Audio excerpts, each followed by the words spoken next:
जी बिस्मिल्लाहिर्रहमानिर्रहीम, अस्सलाम वालेकुम। आप यूट्यूब चैनल देख रहे हैं और मैं हूं कामरान रशीद। आपसे रिक्वेस्ट है, चैनल को आपने सबसे पहले सब्सक्राइब करना है ताकि हर आने वाली वीडियो का लिंक आपको मिल सके। खैर, ख़बरें बहुत सी हैं और मौलाना फजलुर रहमान छाए हुए हैं ठाक करके। जी हाँ, बहुत सारे बयानात वो दे रहे हैं और मौलाना फजलुर रहमान ने 4 बड़े इल्ज़ामात लगाए हैं। सबसे पहले मौलाना फजलुर रहमान ने ये बात कही कि तहरीक अदम एतमाद जो इमरान खान साहब के ख़िलाफ़ लाने का इरादा हुआ था और लाई गई और इमरान खान की हुकूमत को निकाला गया, उनकी हुकूमत को घर भेजा गया। वज़ीर आज़म पाकिस्तान को डायरी उठाकर वज़ीर आज़म ऑफिस से घर जाना पड़ा। उसमें जो सबसे अहम किरदार रहा वो जनरल बाजवा और जनरल फैज़ अबीद का रहा है। और उसके बाद जब मौलाना फजलुर रहमान ने अगला इंटरव्यू दिया तो उन्होंने कहा कि मैंने गलती से जनरल फैज़ का नाम ले लिया। तो अब ये इतना बड़ा यू टर्न तो इमरान खान साहब को कहते हैं, तो ये यू टर्न के बारे में तो कोई मीडिया कैंपेन नहीं चल रही, कोई सोशल मीडिया पर उस तरह से गुफ्तगू नहीं हो रही है। तो ये इतना बड़ा यू टर्न मौलाना को क्यों लेना पड़ा? आखिर इसके पीछे क्या हो सकता है? अब ये बात बड़ी हैरत वाली है। फिर तो इमरान खान का मौक़िफ़ दुरुस्त है। वो ये कहते हैं कि उनके ख़िलाफ़ तहरीक अदम एतमाद जनरल बाजवा लेकर आए। जनरल बाजवा ने उनकी पीठ में छुरा घोंपा। जनरल बाजवा ने उनकी हुकूमत को घर भेजा। जनरल बाजवा ने उनके साथ साजिश की। जनरल बाजवा ने उनके साथ झूठ बोला। जनरल बाजवा ने उनकी हुकूमत को कमज़ोर किया। जनरल बाजवा ने उनको अहम फ़ैसले नहीं करने दिए। जनरल बाजवा ने नैब केसेस को कंट्रोल किया, मियाँ बरादरान को बचाया। तो ये सारी फिर इल्ज़ामात जो इमरान खान साहब लगाते रहे हैं, जो इल्ज़ामात से इल्ज़ामात रहे, अब मौलाना फजलुर रहमान उनकी तायीद कर रहे हैं और एक अहम वक्त है जिसमें वो ये गुफ्तगू कर रहे हैं। अब पाकिस्तान पीपल्स पार्टी तो बड़ी जमहूरी पार्टी बनती है। मौलाना फजलुर रहमान पहले भी ये इंटरव्यू में कह चुके हैं कि मैं तो इस हक़ में नहीं था, लेकिन पाकिस्तान पीपल्स पार्टी कुछ दोस्त ये समझते थे कि हमें तहरीक अदम एतमाद को लाना है। तो जनरल बाजवा के कहने पर तहरीक अदम एतमाद लाई गई और फिर इमरान खान को घर भेजा गया। दूसरा इल्ज़ाम वो ये लगाते हैं कि नवाज़ शरीफ साहब जो इस इलेक्शन में 2024 में लाहौर से N130 से सीट जीते हैं, वो N130 की सीट उनको जिताई गई है और यही वजह है कि नवाज़ शरीफ साहब ख़ुद वज़ीर आज़म पाकिस्तान नहीं बन रहे। अंदर उनको पता है। देखें ना, ये मैं भी ये सोच रहा हूँ कि ये सीट उनको जिताई गई है क्योंकि अगर नवाज़ शरीफ साहब ये सीट वैसे जीतते और उनका तूती बोलता जैसे वो पहले पॉपुलर रहे हैं, तो नवाज़ शरीफ साहब वज़ीर आज़म का हल्फ उठाते और वो कंट्रोल करते चीज़ों को। अब देखें, मुस्लिम लीग नून का सारा बयानिया सिर्फ ये बना कि नवाज़ शरीफ साहब आएंगे, चौथी बार वज़ीर आज़म बनेंगे, वो आकर इलेक्शन में कैंपेन करेंगे। राना सनाउल्लाह साहब बतौर वज़ीर दाखिला में ये बयान देते रहे हैं कि नवाज़ शरीफ साहब बहुत जल्द पाकिस्तान का विज़िट करेंगे, पाकिस्तान आएंगे। और मैंने विज़िट क्यों कहा आपको मालूम है, क्योंकि ये ज़्यादा वहाँ रहते हैं। तो पाकिस्तान आएंगे और इलेक्शन की कैंपेन करेंगे और वोटर को स्ट्रेंथन करेंगे और नवाज़ शरीफ साहब भी वज़ीर आज़म होंगे। फिर अदालतों की जानिब से कैसे फ़ैसले आए कि नवाज़ शरीफ साहब अभी अदालत में जाकर बैठते नहीं थे तो रिलीफ तैयार होता था। तो मसले मसाइल यहाँ पर आए। अब वहाँ तक तो नवाज़ शरीफ साहब चलते गए। अब इलेक्शन सारा इमरान खान जीत गए हैं। अब देखिए, इलेक्शन में वोटर्स तो जीत चुका है, वरना कब की हुकूमत बन जाती है। अभी हुकूमत जो नहीं बन रही, पाकिस्तान पीपल्स पार्टी ने इतने अहम और ठोस शराइत रख दी हैं जो मुस्लिम लीग नून का दर्ज सर बनी हुई हैं। अब मुस्लिम लीग नून क्या सोचती है इस मामले में? पहले मैं आपको ये बता दूं कि पाकिस्तान पीपल्स, पहले मौलाना की बात कर लेते हैं। मौलाना ने दूसरा इल्ज़ाम ये लगाया था कि नवाज़ शरीफ साहब को सीट जिताई गई है।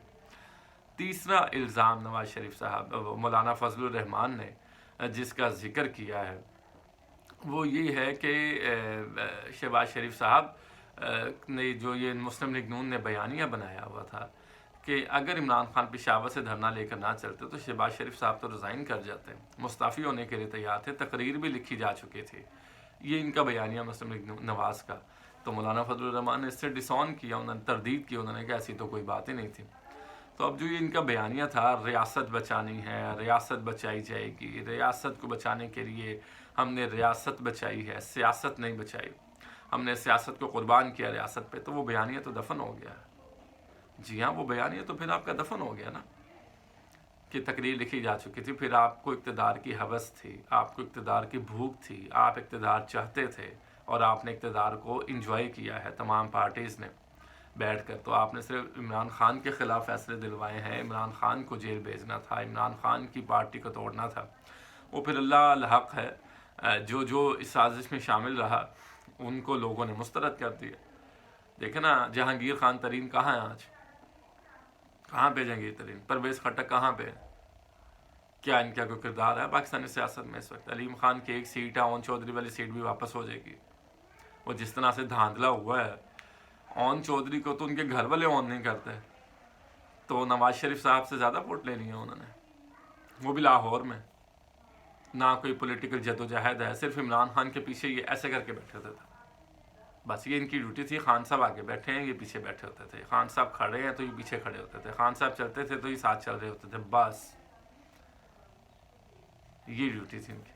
अब वो खान साहब पर इल्ज़ाम लगाते हैं, जी मैंने ये तो मैंने वो, तो क्या ये सीट वापस हो जाएगी? ठीक है, अब देखना ये है कि ये डिलीवर करेंगे कि नहीं करेंगे। पाकिस्तान पीपल्स पार्टी ने क्या किया, उन्होंने ऐसे शराइत रखी हैं जो मान ही नहीं सकते नवाज शरीफ। उन्होंने कहा वज़ीर आला बलोचिस्तान पाकिस्तान पीपल्स पार्टी से होगा, नेशनल असेंबली के स्पीकर और deputy speaker Pakistan Peoples Party से होगा, चेयरमैन सेनेट और deputy chairman Senate Pakistan Peoples Party से होगा। अल्लाह आपका भला करे, सदर पाकिस्तान आसिफ अली जरदारी पाकिस्तान पीपल्स पार्टी से होंगे, लेकिन हम कैबिनेट में नहीं बैठेंगे। अब वो ये कहते हैं कि जितनी धूल उड़ेगी, IMF से मुआहदा करना है, महंगाई को कंट्रोल करना है, जितनी धूल उड़ेगी तो वो सिर्फ मुस्लिम लीग नवाज पे पड़ेगी। पाकिस्तान पीपल्स पार्टी तो ऐसे कपड़े झाड़ कर उठेगी, कहेगी हमारे पास तो आईनी ओहदे थे, हम तो इसमें नहीं थे, हम तो आईनी ओहदों के हमारे पास थे जिनको हम संभाल कर बैठे हुए थे। ये सारा फाइनेंस का काम है, मिनिस्ट्री ऑफ फिनांस है, महंगाई है, पैदावार है, प्लानिंग है, ये सारे मुस्लिम लीग नवाज के इलेक्शन था। अब वो अगर इक़्तिदार में आते हैं तो फिर भी उनको जो इतना वोट अगर पड़ा भी है तो वो दोबारा नहीं पड़ना है, क्योंकि वोट तो मैंडेट तो इमरान खान को मिला है। हुकूमत आप बनाने लगे हैं, हुकूमत तो इमरान खान को बनानी चाहिए। सारी जमातें धांधली के लिए कल GDA भी इजलास कर रही थी, तो अब वो फंसे हुए हैं। अब नवाज शरीफ साहब के पास दो सूरतें हैं, एक तो वो लंदन चले जाएं, जो वो जा भी सकते, दूसरा वो ये सोच रहे हैं कि ये चीज़ हम पीपल्स पार्टी को ऑफर करें कि आप आए हुकूमत बनाएं, ठीक है ना। पंजाब में नवाज शरीफ बैठे और एक उसमें हुकूमत वो बनाए पाकिस्तान पीपल्स पार्टी फेडरल में। अब ये भी बात है, कुछ लोग कह रहे हैं, शेर अफजल मरवत जैसे कह रहे थे कि पाकिस्तान पीपल्स पार्टी ने राबता किया कि इमरान खान के साथ मिलकर हम हुकूमत बनाते हैं, बल्कि ख्वाजा साद रफ़ी का एक बयान भी आ रहा है कि पीपल्स पार्टी और PTI मिलकर हुकूमत बनाएं, हम अपोजिशन में बैठ जाते हैं। अब ये जो बयानात हैं ये इसलिए कि अपना पल्ला छुड़ाया जा रहा है कि इमरान खान को दे दे। तो इमरान खान तो 92 सीटों के साथ नहीं आएंगे इक़्तिदार में। इमरान खान को तो फिर मेजॉरिटी मिलेगी, जो इलेक्शन का रिजल्ट है वो वापस होगा, रिवर्ट बैक होगा, ताकि वो संभालेगा फिर इक़्तिदार, फिर वो मुल्क को संभालेगा। वो 92 सीटों के साथ आएंगे तो वो तो फिर ऐसे ही हैं, वो तो यही डिमांड करेंगे कि भाई मुझे हुकूमत जो है वो 2/3 मिलेगी, जो मेरा मैंडेट है, 180 सीटें हम जीत रहे हैं। फिर तो ये बात ठीक है ना। तो ये सारी सूरत हाल है। इसी तरह की अगले वीलॉग में हम आपकी खिदमत में दोबारा हाजिर होंगे। अपना ख्याल रखिएगा। कामना नशद को दीजिए इजाज़त, अल्लाह ने के मान।